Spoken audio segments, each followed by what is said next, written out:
the summer of 1969, Neil Armstrong landed on the moon. 400,000 people descended on Woodstock. And musical groups like the Carpenters and the Cowsills proved that singing siblings were hot. 13 months after their fateful audition for Motown Records, the Jackson 5 decided to trade the snowdrifts of Indiana for the sandy beaches of Southern California.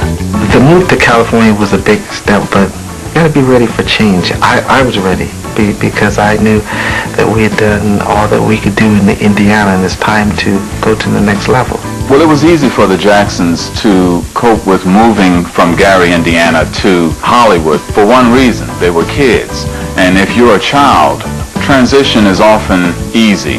Plus, it wasn't that difficult to live back and forth between Diana Ross's home and Berry Gordy, his mansion. Well, we also stayed with Diana Ross at Fort Run of the house. I mean, we used to do crazy stuff with pillow fights and all kind of stuff, and swimming in her pool, and we had a great time. You know, we came out to L.A., and my mom stayed back with the other kids, with Randy and LaToya and Janet. Janet was just a young little tyke, so at the time, and Janet.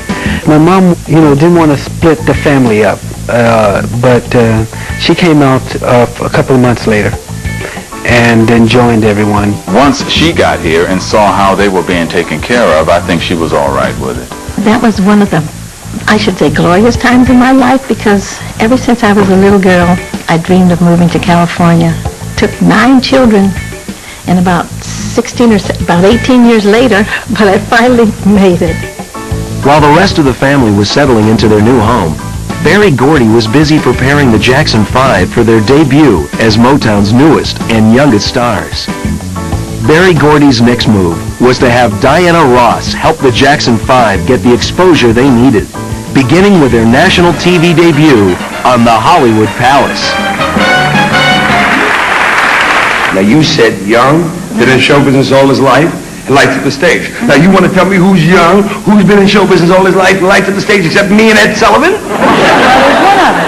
Who? Michael Jackson and the Jackson 5. Now we'd like to do our very first release on Motown. It's on sale everywhere.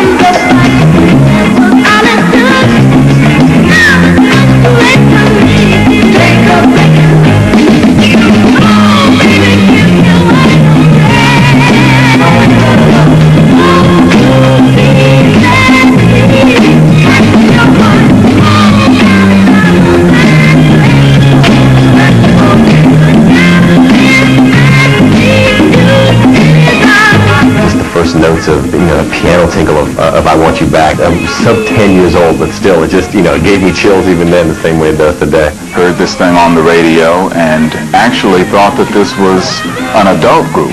I didn't know that Michael was a kid. I thought this was a grown man singing in falsetto. And, of course, just fell in love with the record.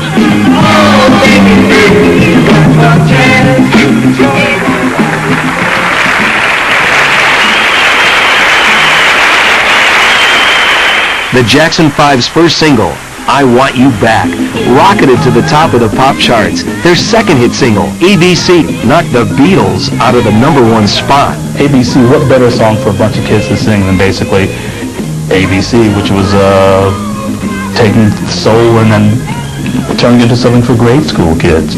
Their third hit single, Love You Say, was followed by an unprecedented fourth hit, I'll Be There.